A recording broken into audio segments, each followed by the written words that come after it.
Hello, magandang gabi po sa inyong lahat. Ito po ang inyong favorite American colony traitor na si Sas Rogando Sasot. Ayan. Kamusta po kayo? Diyos mio. Kakatapos lang ng klase ko. Chinese lessons. Nakakaloka na ang aming mga lessons. Pero, laban para sa kaputahan. Hello everyone! Ayan, binabati ko pa lamang ang mga kakatune in pa lang. Ayan. So, alam nyo naman, eto, Thursday again. Hello, Areo. Present ka na naman. Ayan. So, magandang ating topic ngayong gabing ito.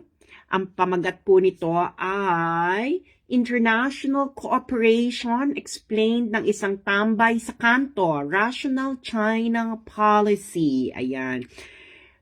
Any tea to spill? Romire wala. Usapang usapang seryoso. Manood ka na lang ng showbiz balita kung ayaw mo ng usapang seryoso. Ano lang ito, para sa mga gustong matuto at maligaw ng landas. Charot. Hello, watching, yung Jubail KSS? Hi, Ann! Ayan. So, hinihintay ko pa ang mga sangkatauhan para isang bagsakan na lang tayo. Ayan. Ano to, guys? Gagamitin ko na ang kapangyarihan ko. Ang buong kapangyarihan ko. Sana nandito si Joey. Joey, sandali nga, matawagan nga si Joey. Mamaya na. Joey girl, nasaan ka? Nasaan ka? So, anyway, mamaya na. So, binabati ko po kayo ng isang magandang evening. Ayan.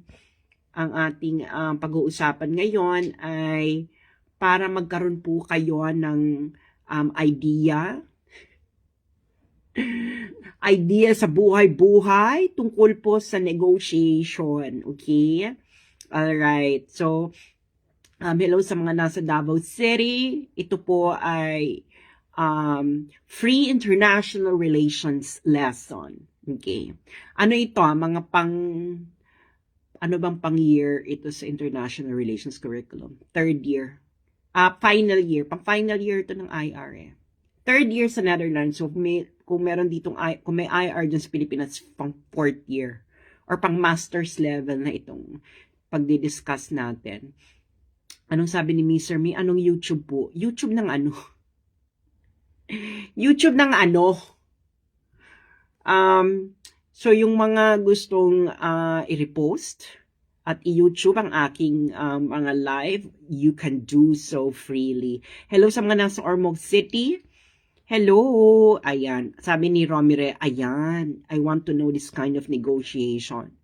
Magandang gabi. Gikan sa Cebu. Magandang gabi sa mga nasa Hong Kong.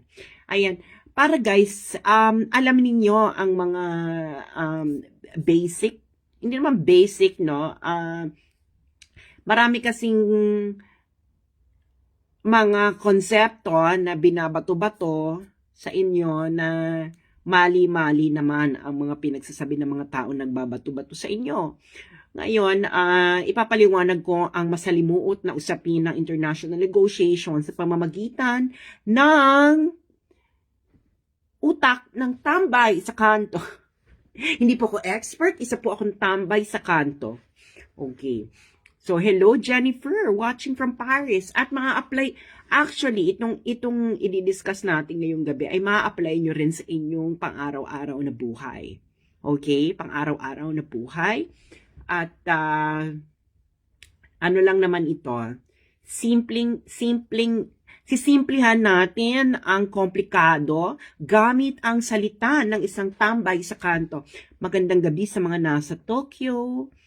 Sabi ni Celestina, anong say mo sa bagong criteria ng MU? I'm not following it. I'm bored.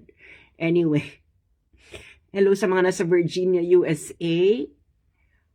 Sino ba ito nagme-message sa akin? Ano ito? Bakit may 1,000 peso bill? Ano yan? Ano itong 1,000 peso bill? May original at fake na 1,000 peso bill. Alam niyo na ba yung original at fake na 1,000 peso bill? Bakit pinapadala sa akin to? Anyway, pero naman, meron palang fake at real na 1,000 peso bill. Ready na ba kayo? Handa na ba tayo sa ating lesson for tonight? International negotiation mula sa isang tambay sa kanto. Hello sa mga nasa New Zealand, magandang gabi. Hello sa mga nasa Davao, para maintindihan nyo ang mga nagaganap, no? Mga nagaganap sa mga buhay-buhay. Okay. Para hindi kayo napaiikot-ikot ng mga ginagawa kayong mangmang, 'di ba? Lalo na yung mga tinatawag nilang sariling mga expert daw sila. Pero, sige na nga. Paulit-ulit na lang nating sabihing expert kayo. Hello, Maricon, na isang biological woman. Hello sa mga nasa Malaysia, Maricon. Yes, isa lang po akong tambay sa kanto, hindi po ako expert. At ipapaliwanag po natin ang napaka-complex na usapin ng international negotiation sa napakasimpleng salita. Okay, so, saan pa ba? Hello, Joey DeVive Everyday. Hello, sa mga nasa Edmonton, June. Ako, may kilala ko sa Edmonton. Tamis ng unang halik. Charot! Hello sa mga nasa Ontario, Canada. Hello sa mga nasa Cotabato City. Free knowledge to ponder. Promise, ma-apply nyo rin ito sa inyong mga pang-araw-araw na buhay. Hello sa mga Mendez Cavite. Hello sa mga nasa Hong Kong. Hello sa mga nasa Boracay. Hello sa mga nasa Riyadh, sa mga Sorsogon City. Hello, hello, hello. Ayan. So, ano pa ba? Nasaan pa ba kayo? Ayan. So, ciao, Nene. Hello. Hello, Adelia. Hello sa mga nasa Las Piñas. Ready na ba kayo? Hello sa mga nasa Cavite. Hintayin lang natin ang mga iba pa na gustong makinig sa ating live this evening para maliwanagan ang mga tao, no? Alam niyo naman tayo, dapat ako po ay naniniwala na ang karunungan ay dapat libre at ang mga taong nakapag-aral ay meron silang responsibilidad na mag-share ng kanilang mga natutunan nila sa mga taong either walang time or walang pera or hindi ganun yung tinahak nilang landas. So, ganun ang ating ginagawa ngayon dahil ako po ay naniniwala na dapat ang lahat ay magkaroon ng kaalaman. Ayan. At responsibilidad ng mga taong may alam ang magbigay ng linaw sa mga bagay-bagay. Hello, Kuya Nestor? Na nasa San Francisco, California. Sabi ni Dana, SAS, open na ba ang salon? Eto na, malapit na tayong magkulot. Hello sa mga nasa Lingig, Surigao del Sur. Hello sa mga nasa Tacloban. Ano pa ba? Hello sa mga nasa Sorsogon City. Hello, hello, hello. So, ayan na. So, mga nasa Surigao del Sur at mga nasa Tacloban at mga Ilocano na nasa La Union. Hello, Natsir. Ayan, mga taga Davao. So, ready na ba? Handa na ba ang lahat? Handa na ba ang lahat sa ating lesson for tonight? Ito ay gusto mo lang matutunan at nang hindi kayo naloloko ng mga taong ginagawa kayong mangmang. Hello sa mga nasa taga-Sorsogon. Ano topic ngayon, Miss Sas? Ang topic po ngayon, Sir Leo ng Qatar, ay para maintindihan nyo ang international negotiation. Yan, diba? Specifically, bilateral versus multilateral negotiations. Okay? Kaya nga rational China policy dahil i-explain natin ang mga bagay-bagay sa punto ng pagiging rasyonal at hindi emotional. Hello sa mga nasa London. Hello, Farida. Magandang gabi sa iyo. Hello, Sean. Handa na ba lahat? Hello, Davao. Hello, Barcelona, Spain. Ayan, medyo international tayo ngayong gabing ito. So, okay, kung handa na, magsisimula na tayo. So guys,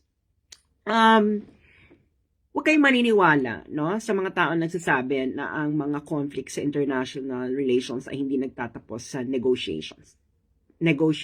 Lahat ng relasyon ng mga bansa sa international relations, ang kanilang conflict, ang kanilang cooperation, ito ay nagtatapos sa negotiation. Okay? So ano ba ang ibig sabihin ng negotiation?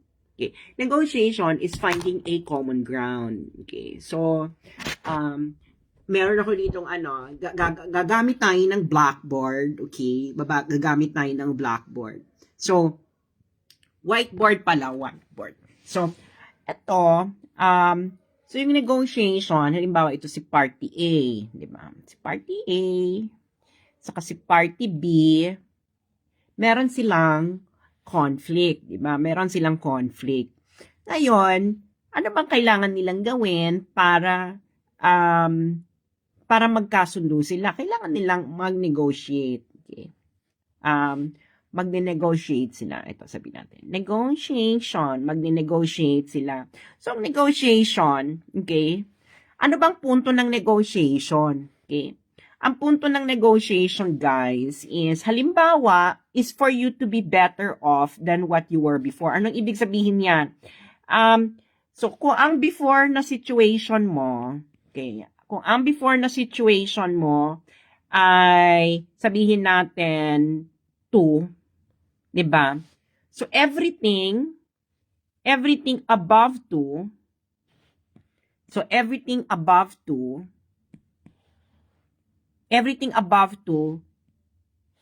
is good.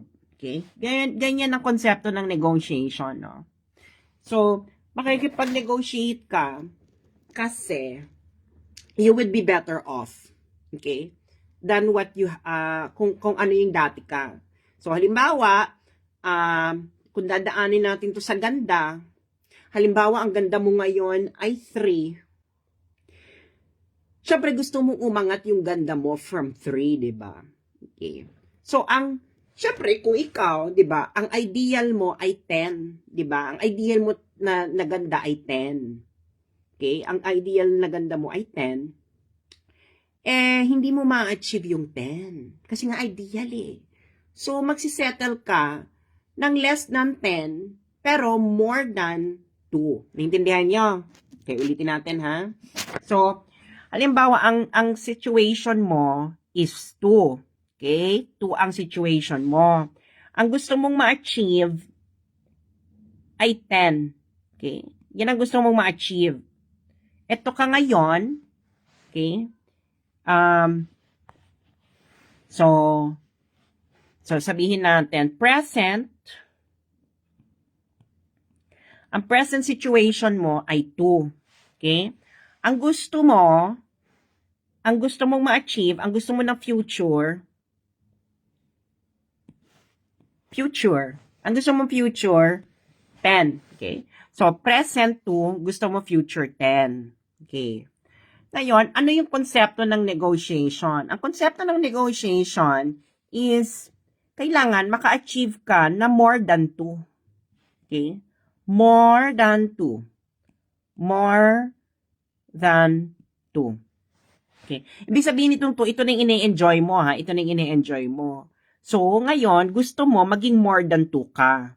Okay? Of course, kaya ka nga magne-negotiate dahil gusto mong ma-achieve yung more than 2, di ba? So, ngayon, dahil nga meron kang ka-conflict, okay, gusto rin niyang ma-achieve ng ano mo is 10.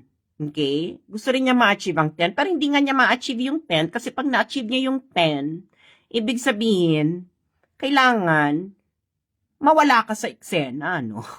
Mawala ka sa eksena. So, ang negotiation, okay, so, ano ko ha.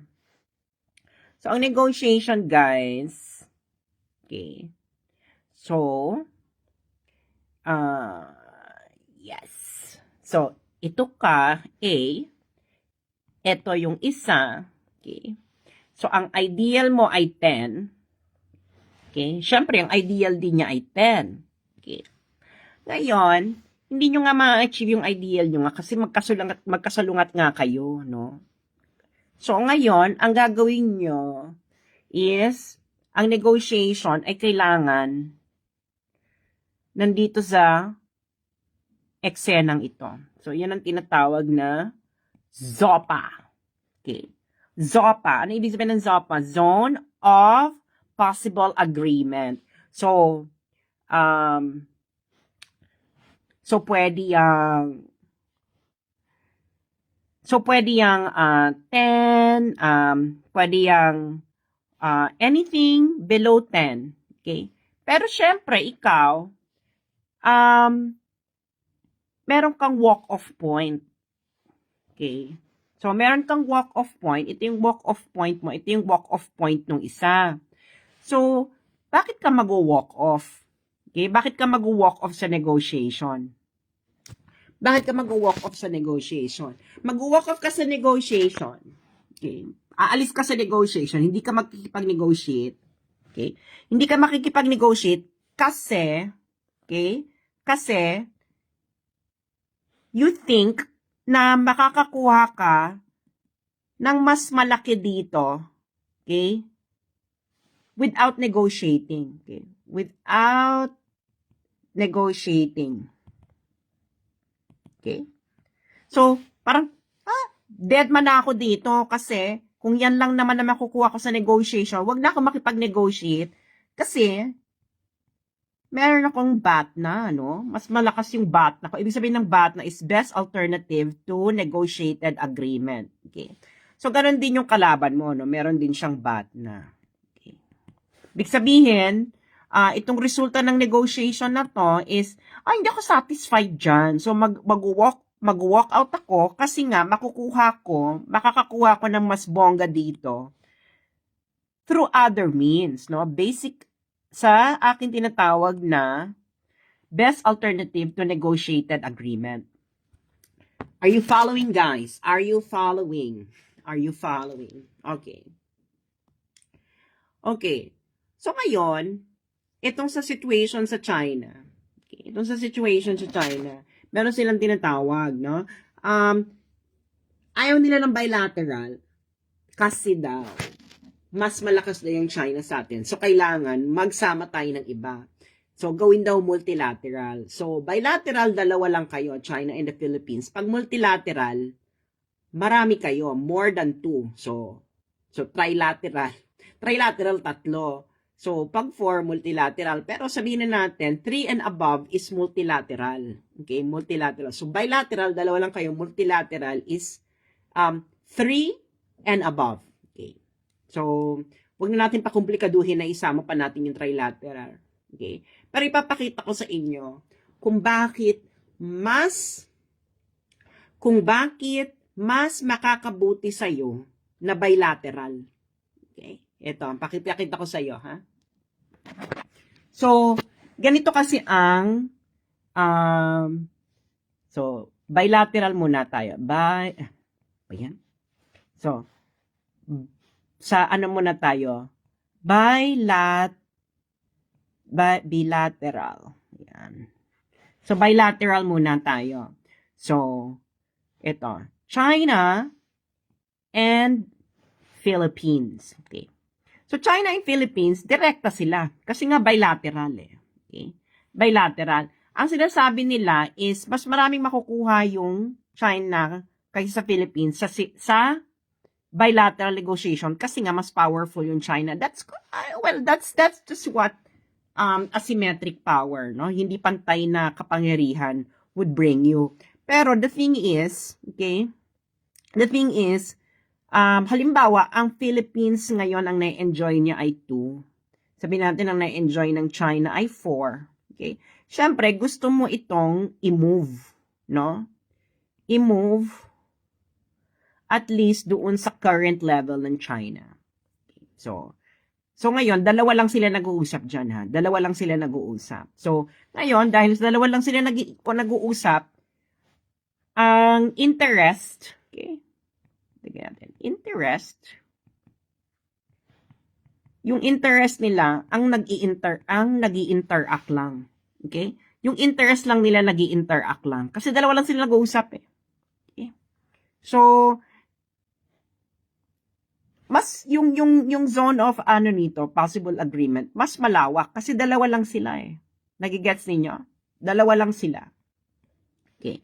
Ngayon, kung multilateral, let's say tatlo. Lagyan natin ng United States. So China,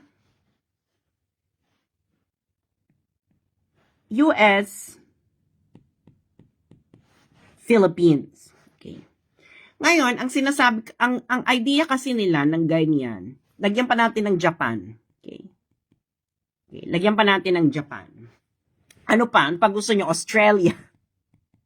Lagay na natin lahat kasi sabi nila the more the merrier, no? Australia. Sino pa ba? South Korea. Okay, South Korea. Sino pa? Sino pa gusto nyo? Canada. Okay, Canada. Okay. Okay. Sabi kasi nila, okay, ganyan. Pag ganyan, mas effective kasi mas marami. Okay. Ang hindi nila sinasabi, ganito. Ang lahat ng yan, okay,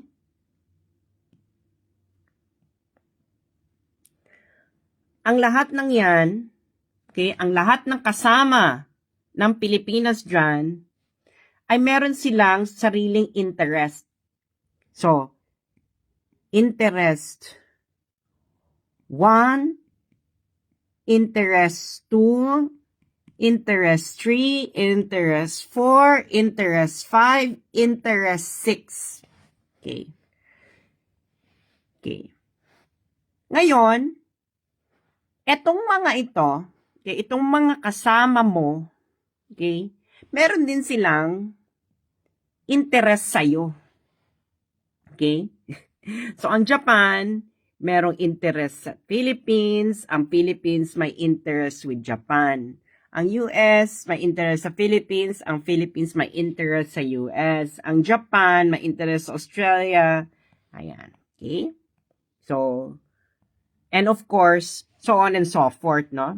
Permutation. Okay. So, sinasabi nila magiging mas malakas daw ang Pilipinas because of this.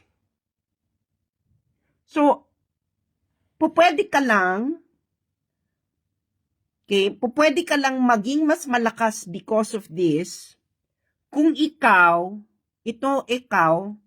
is ang bargaining power mo sa lahat ng ito ay bongga. Okay? Kasi, girl, makikipag-bargain ka rin sa mga yan. Okay? Dahil bakla ka, hindi yan tutulong sa'yo nang wala kang ibibigay in return. Ano ba yan?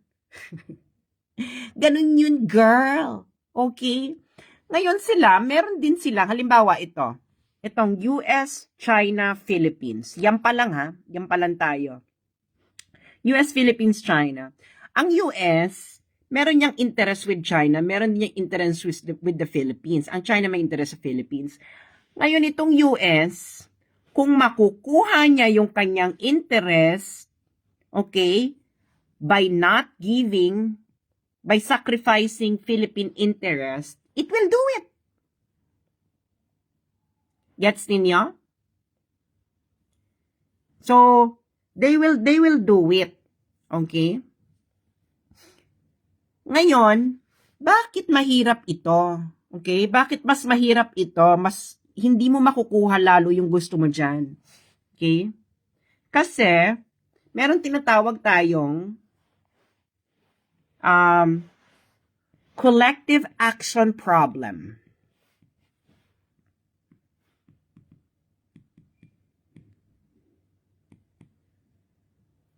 Okay? Itong collective action problem, ibig sabihin yan, habang mas lalong dumadami, okay, habang lalong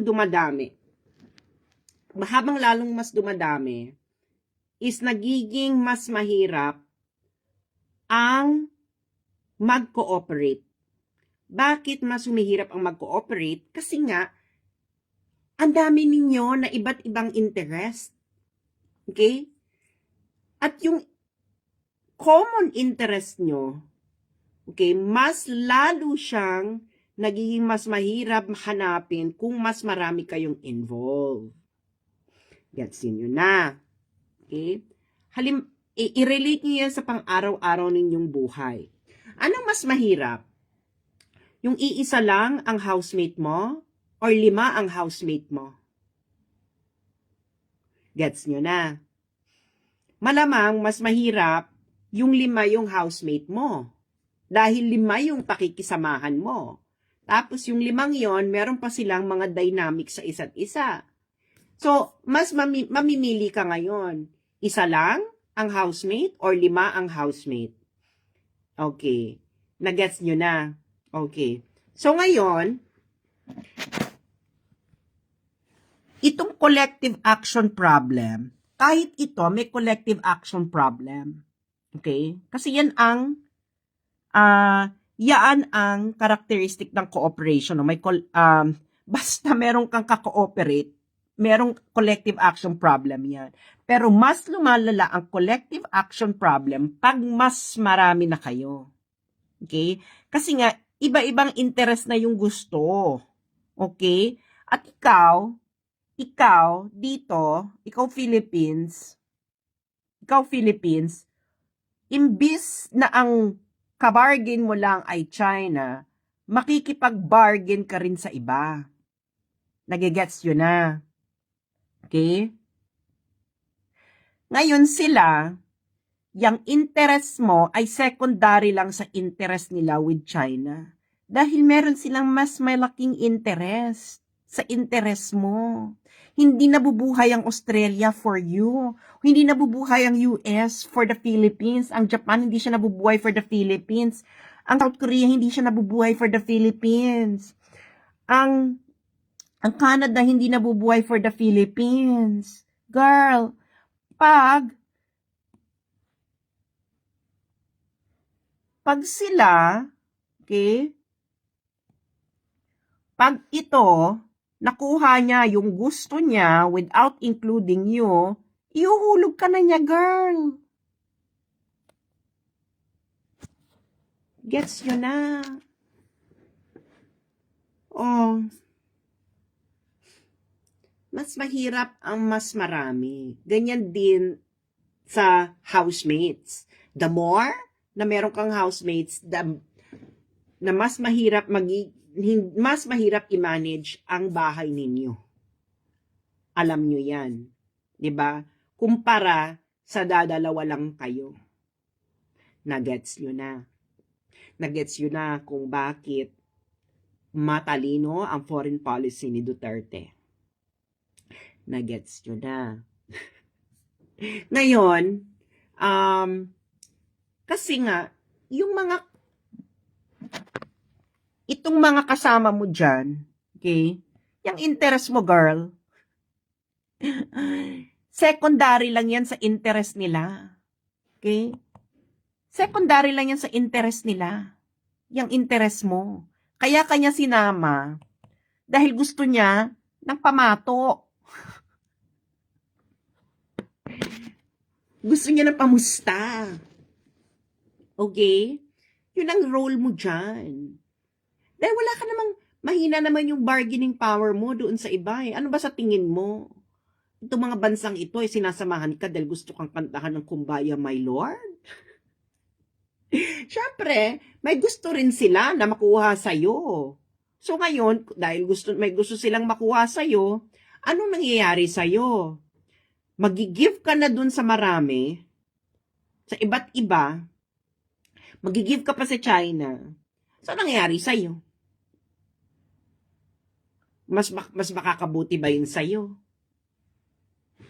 Yun ang katotohanan, mga friends. Hindi mo, kaya nga halimbawa, sa mga negosyo, no? There are times na mas mabuti na meron kayong collective bargaining. Diba? Pero, There are times as well na mas makakainam sa'yo na empleyado kang isa na direkta kang nakikinegotiate doon sa employer. Okay? Kasi, mas magkakaintindihan kayo eh. Kasi pag bilateral, dalawa lang, mas maiintindihan nyo yung utak ng isa't isa. Kasi dalawa lang kayo eh. So, mas madaling magkaroon ng cooperation pag dalawa lang kayo. Pero pag 5 na kayo, 5 utak na yan. Okay? Ikaw to, yan, Pilipinas, ikaw yan. Kailangan mong intindihin to, intindihin ito, intindihin ito, intindihin ito, para magkaroon kayo ng understanding. Okay? Hindi po gang up. Okay? Hindi po gang up ang nangyayari sa multilateral. Kayong 5, kailangan kayong magkasunduan para magkaroon kayo ng agreement. Nag-gets yun na kung gaano kahirap kahit kumpara sa dalawa lang. Pero dahil nga ayaw nyong makinig sa tambay sa kanto, gusto nyong makinig dun sa nagsasabi na mas maganda, na mas madali at maayos ang 5 housemates kaysa iisa lang ang housemate mo, eh doon ka na makinig. Huwag ka na makinig sa tambay sa kanto. Diba? So, ayun lang po.